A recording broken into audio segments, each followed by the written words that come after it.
안녕하세요.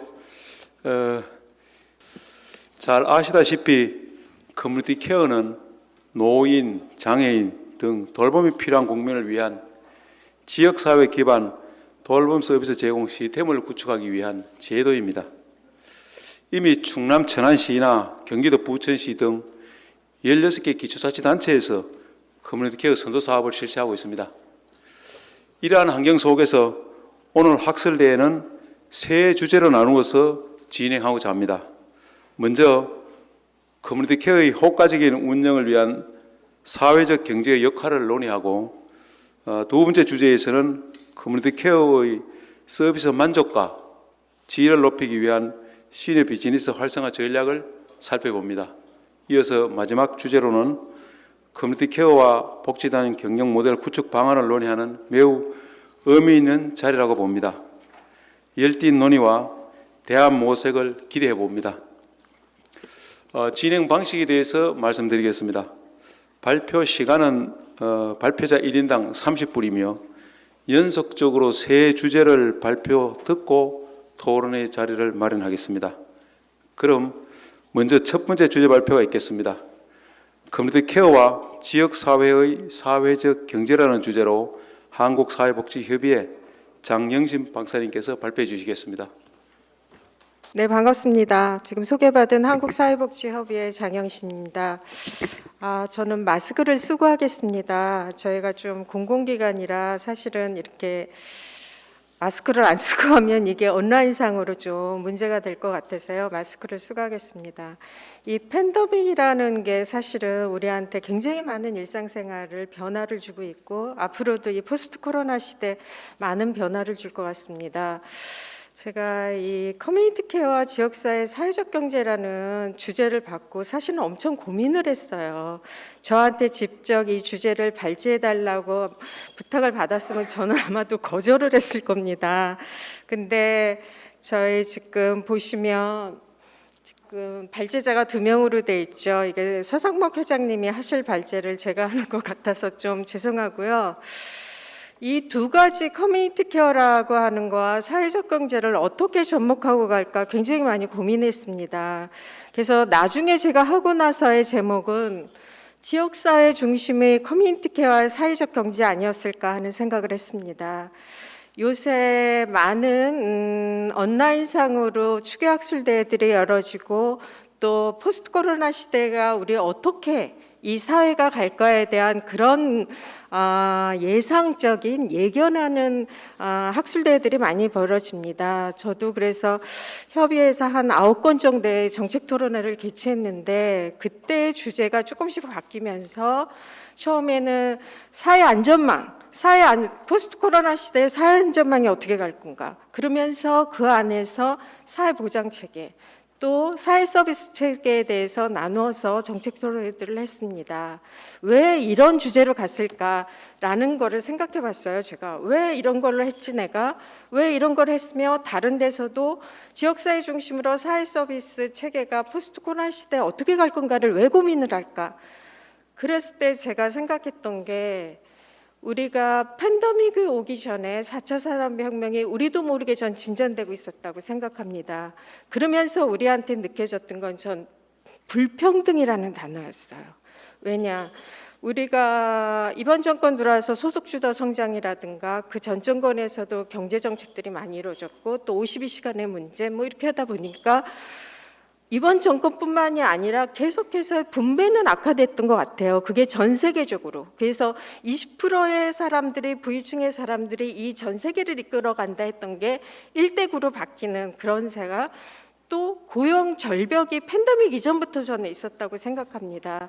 이런 불평등 시대에서 우리가 도대체 어떻게 가야 되나 하는 것이 사회 안전망이 향후 개편돼야 되고 개혁돼야 된다는 걸로 왔던 것 같아요. 그래서 사회보장 쪽에서는 홍경준 교수가 K사회보장이라는 것을 발표한 적이 있습니다. 그거의 핵심은 고용이 가장 문제다. 그렇기 때문에 고용보험을 개편해서 전 국민한테 고용이라든가 아니면 그런 거를 사회보험화해야 된다는 내용이 주된 내용이었고요.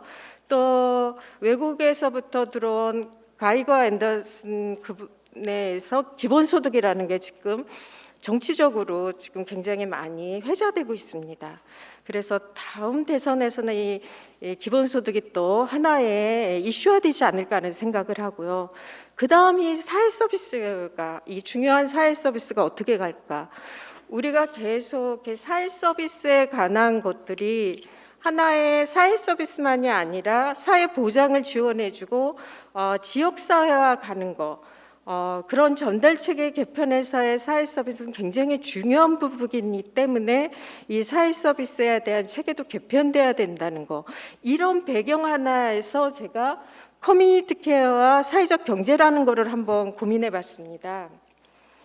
그래서 우리나라의 커뮤니티 케어가 2018년부터 도입된다고 발표를 했던 그런 내용들을 간략하게 하고, 거기에서의 가장 핵심이 되는 보건과 복지가 함께 가야 되는 그런 것들이 아직 이루어지지 않은 거에 대한 문제점들, 그런 거를 첫 번째 단락에서 제가 설명을 하고요. 두 번째, 그렇다면 우리보다 먼저 커뮤니티 케어를 먼저 실행한 국가들이 꽤 많습니다. 이거는 사실은 두 가지로 나눠지는 특징이 있는 것 같아요.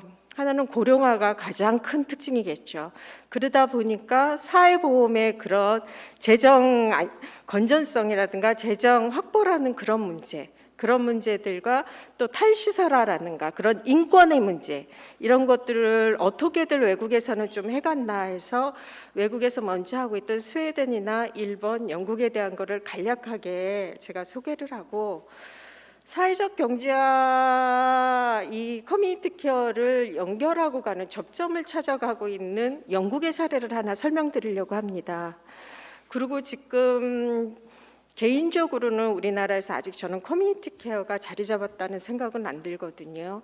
뚜껑은 열었지만 아직 어떻게 가야 될지 방향을 잡지 못하고 있기 때문에 지역별로 지역에 맞는 커뮤니티 케어를 구축하고 가려고 늘 고민하는 단계다 생각이 듭니다. 그래서 한국에서 지금 이런 사각지대에 있는 커뮤니티 케어 사각지대에 있는 거를 의료 생협을 통해서 하고 있는 하나의 사례를 소개해 드리려고 합니다. 그러면서 이렇게 3단계로 나눠서 한번 같이 논의해 보고 고민하는 그런 시간을 갖도록 하겠습니다. 사실 커뮤니티 케어는 여기에 많은 분들이 알고 계실 거예요.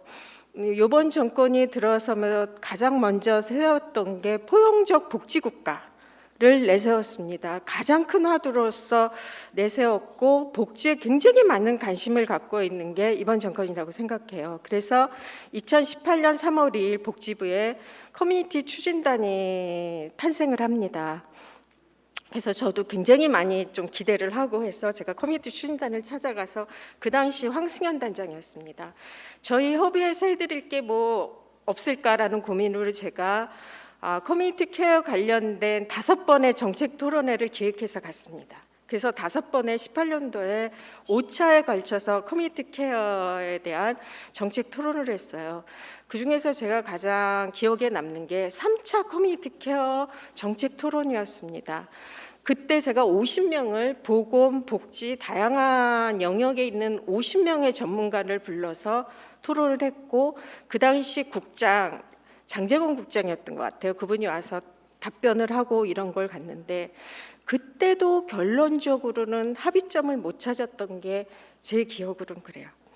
그래서 참 아쉬웠던 점이 있었던 거고, 핵심은 여러분들도 다 아시든 고령화가 이렇게 진전될 때 커뮤니티 케어는 갈 수뿐이 없는, 저는 그런 시점이라고 봐요. 우리나라가 2018년도에 사실은 14%가 됩니다. 고령화 지수가. 그리고 그 당시 예견으로는 2026년도에 초고령화 사회가 될 거라고 예견을 했는데, 이 속도대로 가려면 2025년에 초고령 사회가 진입될 것 같습니다. 이럴 때 커뮤니티 케어를 어떻게 갈 건가? 탈시설화, 그리고 거점 뭐 이런 것들에 많은 고민을 해서 발표를 했어요. 그러고 나서 여러 가지 뭐 그 중간중간에 사실은 사회보장위원회에서 보건복지해서 그때 위원장이 이건세 보건 쪽을 맡고 계신 예방의학과 의사였고 그 안에 또 성공회대 김영득 교수가 들어가서 부위원장을 하면서 굉장히 접전을 많이 했던 것 같아요. 그걸 어떻게 하면 하나의 모델로 갈지. 그러고 해서 노숙인, 장애인, 노인 여러 가지 대상별로 가겠다는 의견들은 계속 나왔지만 결국은 그해 19년도 11월에 노인에 대한 청사진만 사실은 나왔습니다.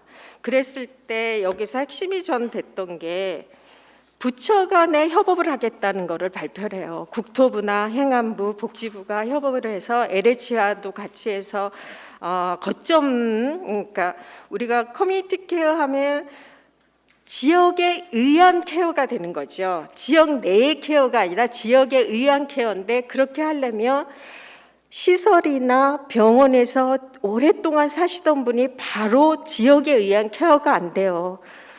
그 일상생활을 할 수 있는 어떤 그런 체험을 할 수 있는 중간 거점이 있는데 그거가 잘 이루어지지도 않은 그런 상태가 됐던 게 지금까지 오고 있지 않나 그런 생각을 합니다. 그래서 이 당시에 처음에 커뮤니티 케어를 하겠다 하고 나서 복지부가 생각했던 게 280억 정도의 예산이 필요하다. 그래서 대상별로 해서 이거를 100개 정도의 지자체에서 하게끔 하겠다는 생각을 했었는데 사실은 기재부에서 69억 원인가? 그 정도뿐이 예산을 확보 못합니다. 그러고 나서는 지자체에서 필수적으로 가는 그런 사업이 아니라 신청하는 사업으로 가서 결국은 노숙인이나 장애인, 특히 노숙인은 아무도 신청을 하지 않고 되고 16개만 남아서 지금 시범 사업을 하고 갑니다. 여기 계신 분들이 이 커뮤니티 케어에 관한 것은 굉장히 자세히 알고 있을 거라고 생각해요. 이 16개 중에서 보건과 복지가 협력해서 어떤 그런 사례회의를 하고 가는 그 부분이 그렇게 활발히 진행되는 거는 찾아보기 좀 어려운 거 아닌가 그런 생각을 합니다. 그래서 지금 평택에서도 평택형 커뮤니티 케어를 아마 고민하시는 게 아마 그런 거 보건의료와 복지 이런 것들이 어떻게 하면 잘 대상한테 정말 지역에 의한 커뮤니티 케어 체계를 구축하고 갈까를 고민하시지 않나 그런 생각을 합니다. 이게 지금까지의 현황이라고 볼 수 있고요. 그렇다면 그 다음에 홍선미 교수가 사회보장위원회에 계속 지금까지 인벌브 돼서 연구도 하고 이 시범 사업을 확대하려고 굉장히 노력을 합니다. 그래서 이분이 올해 토론회에서 발제를 했을 때 문제점이라고 했던 것을 제가 뽑아본 거예요. 3가지로. 이거 무선 마이크 없나요? 그래서 첫 번째가 그분은 인력의 확충을 얘기합니다. 사실은 지금 우리나라는 포멀한 그런 돌봄보다는 가족 중심의 인포멀 돌봄에 굉장히 치중했던 나라 중에 하나죠. 일본과 우리나라는 특히. 근데 이렇게 사회적 돌봄이라는 걸 가면서 인력이 계속 부족할 수뿐이 없고 돌봄이라는 전문성을 갖춘 돌봄이라고 하는 거는 전문적인 그런 케어가 필요한 거기 때문에 더더욱더 인력의 그 확충은 필요하다고 봅니다. 우리보다 먼저 커뮤니티 케어를 하고 있는 일본의 경우는 인력의 그런 문제가 사실은 10년 전부터 인력 부족의 문제가 생겼기 때문에 지금 그 나라가 IT나 돌봄 로봇이나 이런 게 발달할 수뿐이 없는 그런 사회 구조가 되어 있습니다. 그리고 일본에서 처음 개요보험이 도입되면서 커뮤니티 케어를 할 때 한 5년 정도 지나서 이런 우리랑 마찬가지로 인력의 부족을 겪어요. 그래서 동남아시아에 있는 그런 돌봄 인력들을 들어와서 돌봄을 하게끔 하는 그런 정책도 피우고 했지만 이 돌봄이라는 게 문화가 연결되어 있기 때문에 굉장히 실패를 합니다.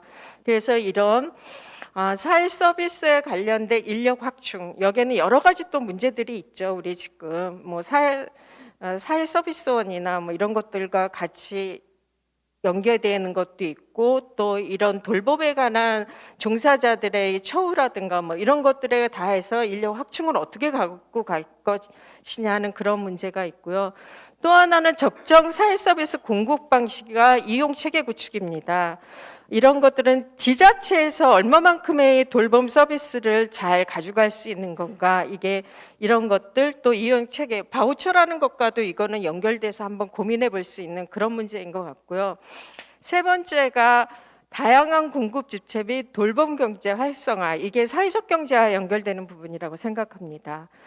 우리가 지금 공공성 확대로 가서 돌봄도 굉장히 큰 정부를 지금 추구하면서 정부가 많은 부분에서 하려고 하죠. 그렇다고 해서 돌봄에 대한 사각지대는 분명히 있을 수뿐이 없어요. 그랬을 때 이런 사각지대를 메꿔갈 수 있는 제3의 섹터, 이런 제3의 섹터로 사회적 경제가 지금 사회적 경제에 대한 것도 한번 고민해 볼 필요가 있지 않냐는 게 이 홍선미 교수의 그 지금 현재 커뮤니티 케어의 문제점을 이렇게 했던 게 있었고요. 또 하나 이 오영임 박사는 보건 쪽입니다. 보건 의료 쪽. 그래서 제가 두 개의 이런 문제점을 내놨는데요. 아까 홍선미 교수님은 굉장히 사회복지 전달 체계, 사회 서비스 전달 체계에 관한 그냥 운영에 대한 그런 부분을 문제 제기했고, 이 오영임 박사는 굉장히 근본적인 문제를 제기합니다. 우리가 지금 커뮤니티 케어를 할 수 있을 때 모든 게 이런 재정인데, 이 재정에 대한 거를 어떻게 갈 건가, 조세로 갈 건지 아니면 기금으로 갈 건지, 그런 문제. 요새 여러분들은 알고 계시죠? 정춘숙 의원이 올해 11월에 이 커뮤니티 케어, 그러니까 지역 통합 돌봄 기본법을 지금 국회에 발의해 놓은 상태입니다. 그래서 그걸 좀 봤어요. 여기 이제 발췌를 해야 돼서 좀 찾아봤는데, 처음에 우리가 이 기본법은 사실은 러프하게 기본이 되는 법률하고 나중에 뭐 그분 말씀으로는 시행령이나 이런 쪽에 구체적인 걸 넣겠다 했는데, 제가 처음 읽을 때 딱 막혔어요. 처음에 그분의 목적에 뭘로 했냐면 통합 돌봄의 목적을 해놨어요. 근데 커뮤니티 케어의 핵심은 뭐죠? 커뮤니티예요, 지역. 통합 돌봄은 우리는 박근혜 정권 때부터 통합 돌봄을 해왔습니다. 근데 통합 돌봄에 대한 설명만 있었고, 그 지역사회 통합 돌봄, 지역 통합 돌봄의 그런 목적이 거기에 제기되지 않았고, 또 하나는 기본법이라고 해도 누가 어떻게 무엇을 할 거라는 내용들이 이 컨텐츠로 들어가야 되는데 그런 내용들이 없었습니다. 그래서 좀 이게 어떻게 될지 모르고, 또 복지부에서도 이거에 대한 걸 가다듬고 하려고 뭐 회의를 하려고 하는 것 같은데, 근본적으로 이런 게 법률화되면 굉장히 저는 무섭다는 생각을 하거든요. 우리가 법률과 또 지침만 이런 게 한 방 딱 정해지면 그거를 다시 개정도 하고 바꿀 수도 있지만 이렇게 쉬운 건 아니라, 그런 좀 관심들을 갖고 좀 그거에 대해서 어떻게 진짜 컨텐츠화해서 갈 건지를 여기 계신 교수님들과 같이 논의해서 좋은 방향, 정말 법률화로 제정을 하고 가야 될 건지 아닌가부터도 좀 고민해 볼 필요가 있지 않나, 그런 생각을 합니다. 그래서 첫 번째가 그 재정 조달의 방안에 대한 거를 문제 제기했고요. 두 번째가 다직종 간의 연계. 저는 이게 굉장히 중요한 부분이라고 생각해요. 커뮤니티 케어는 복지만도 아니고 의료 보건만도 아니라고 생각합니다.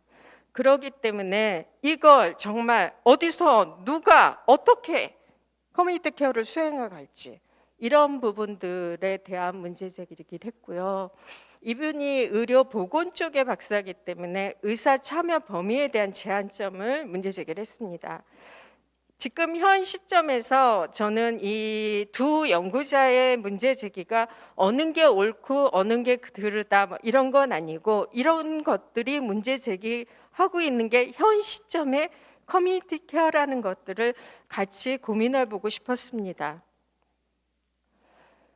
지금까지가 우리나라 커뮤니티 케어의 좀 현황이라고 할 수도 있을 것 같아요. 그거에 대해 말씀을 드렸고요.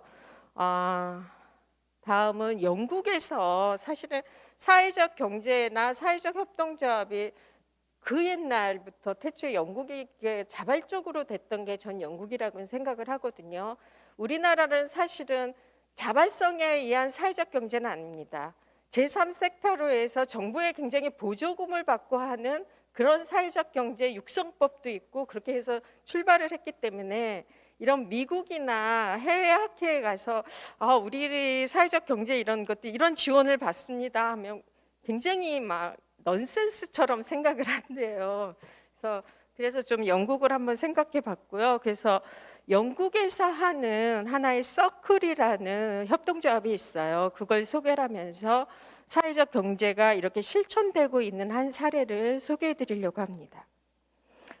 그 전에 제가 3개 국가를 여기다 해놨어요.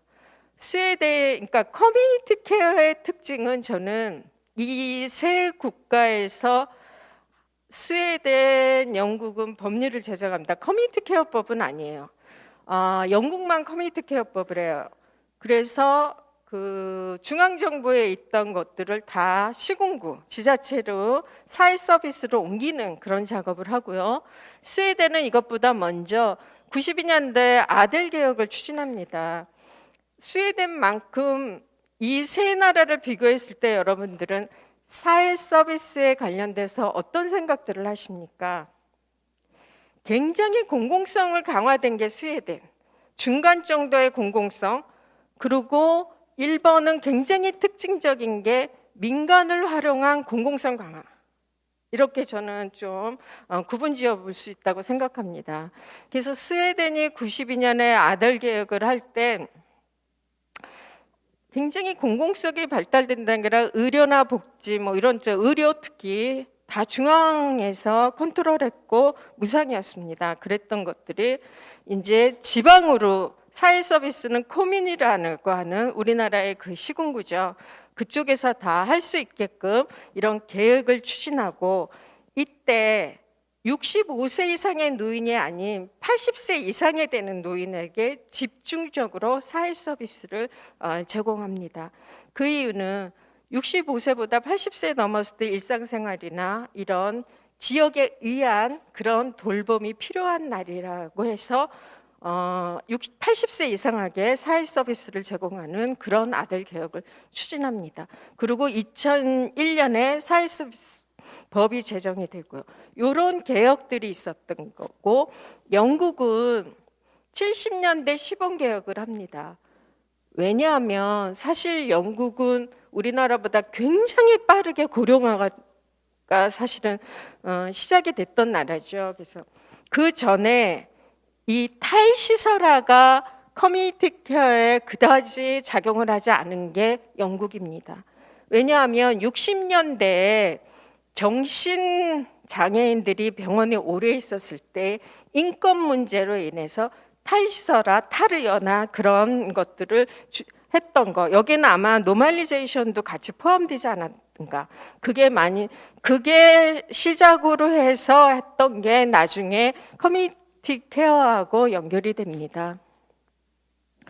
그리고 시범 개혁의 특징은 여기서도 사회 서비스를 그 시군구 쪽으로 지자체로 넘기는 그런 국을 만들어서 여기서 국을 만들어서 사회 서비스를 제공하게 하는 그런 개혁을 했던 게 시범 개혁의 핵심이 됩니다.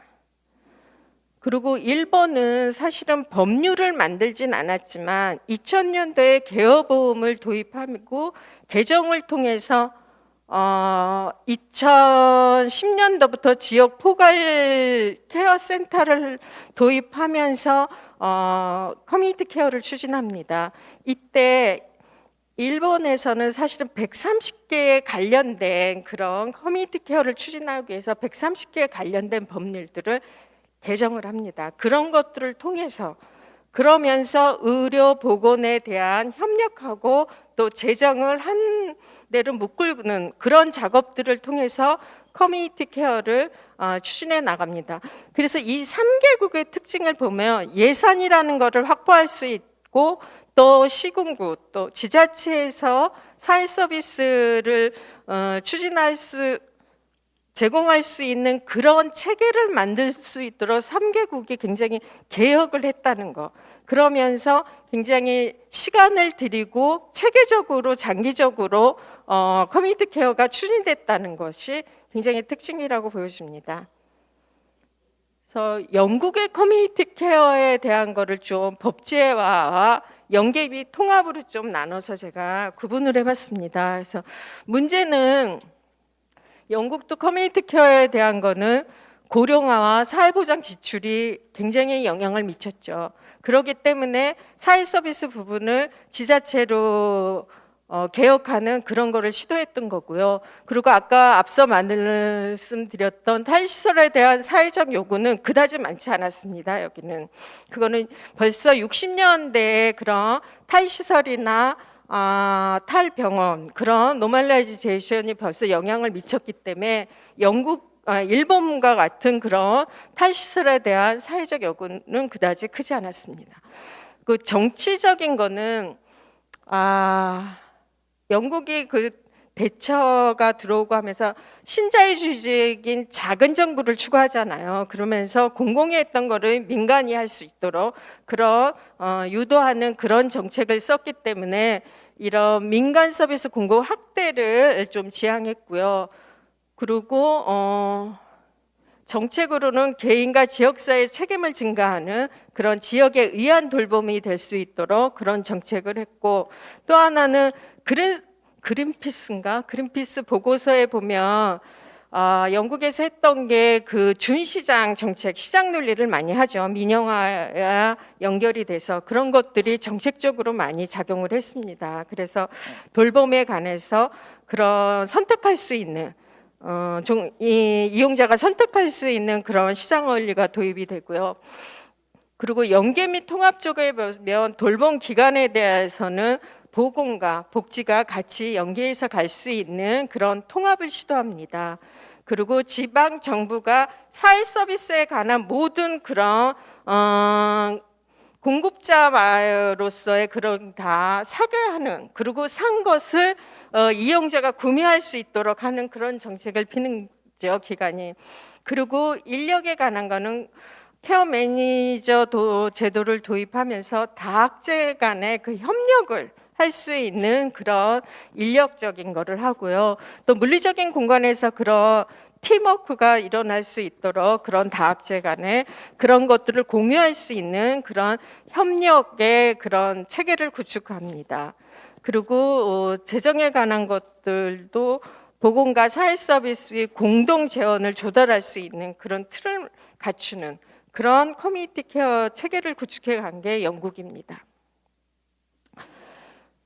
사회적 경제 쪽은 아까 제가 말씀드렸듯이 처음에 그 초창기 때부터 사회적 경제랑 사회적 협동조합이 자연적으로 태생이 됐던 건데 그게 그렇게 존속되지는 않았던 것 같아요. 제가 사실은 사회적 경제 쪽으로 그렇게 많은 걸 알지 못해서 이번에 이걸 하면서 좀 찾아봤던 거고요.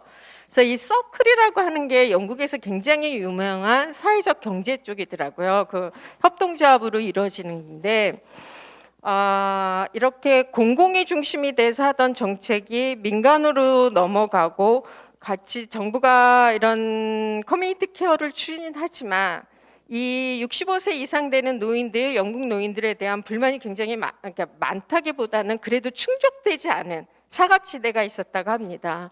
그래서 이 파티셔플이라고 하는 민간 단체가 만든 이 서클이에요.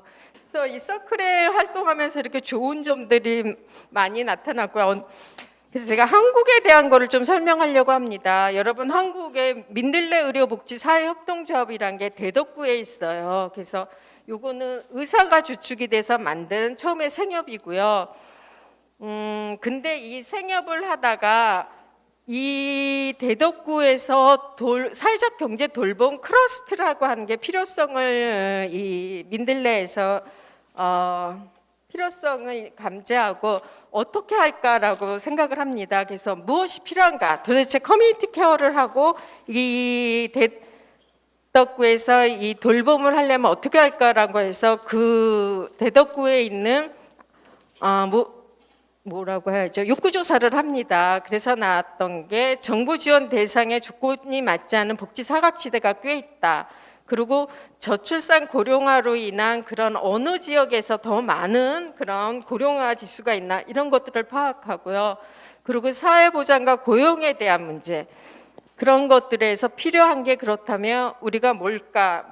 지역에서 굉장히 많이 필요하다는 거를 생각합니다. 그래서 그거에 맞춘 협동조합을 만들어야겠다고 해서 그렇다면 이걸 어떻게 가져갈 수 있을까? 사회적 경제에서 그래서 수학 분석을 한 거예요. 그래서 이 사회적 경제가 했을 때의 강점은 공동으로서의 민주적으로 운영할 수 있다는 점, 사회적 가치를 우선할 수 있다. 그리고 두 번째가 새로운 방식으로 도전할 수 있고 또 굉장히 윤리적이어야 한다. 지금 돌봄에 관해서 도덕과 윤리적인 문제들이 계속 확대만 이어지고 또 기관 운영에 크려한 점들이 굉장히 문제가 됩니다. 그리고 제일 중요한 지역사회 재생에 기여할 수 있는 거. 또 하나가 이 사회적 경제가 돌봄하고의 저는 중요한 부분이 고용과 일자리 창출이라고 생각을 합니다. 그렇게 해서 그런 분석을 통해서 3개의 협동조합을 만듭니다. 하나가 건강리더 협동조합, 두 번째가 조인 케어 매니저, 또 서로 돌봄 협동조합.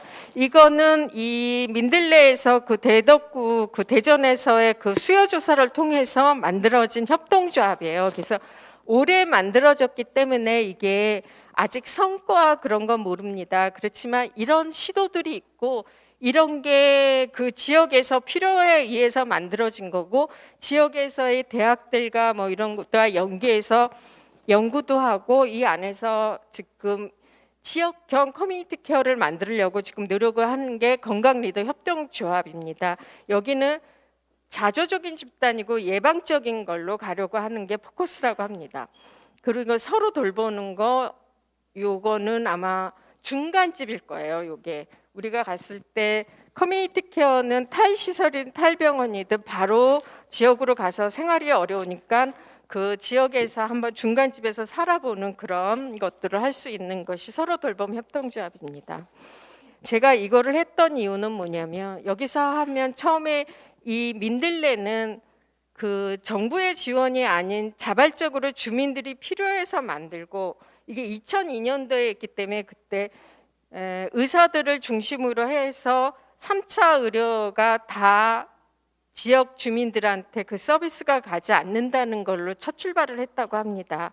그렇게 하면서 그 지역에서 필요한 게 이제는 돌봄이다. 이런 거로 필요성에 의해서 자발적인 협동조합으로 갔다는 생각을 해서 제가 사례로 했고요.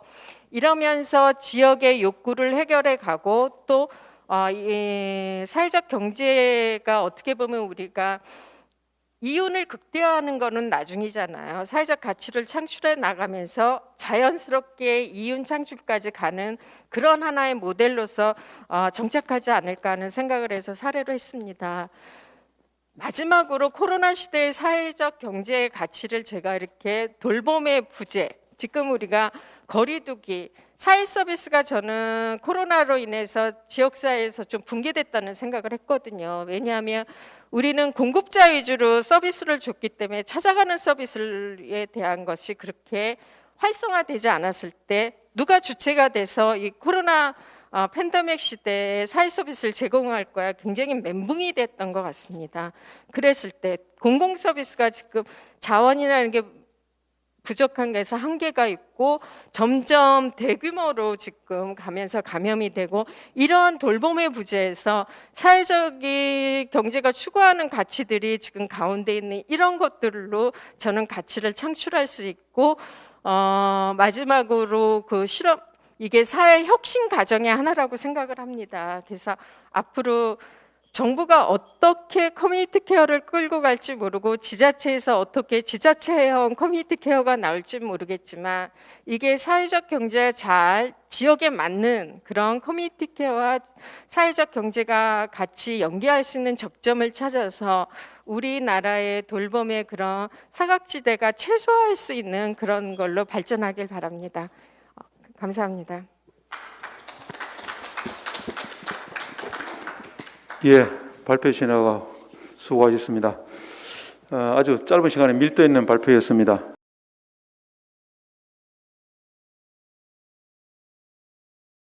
그리고 사회적 경제 방식으로 실천되고 있는 영국 사례, 또 사회적 경제 조직을 통한 활성화 사례 등을 발표해 주셨습니다. 다만 아쉬운 것은 이 사회적 경제 방식으로 실천되는 영국 사례에 대해서 좀 더 발표하셨더라면 좋았는데요. 시간 관계상 아쉬움으로 돌리겠습니다.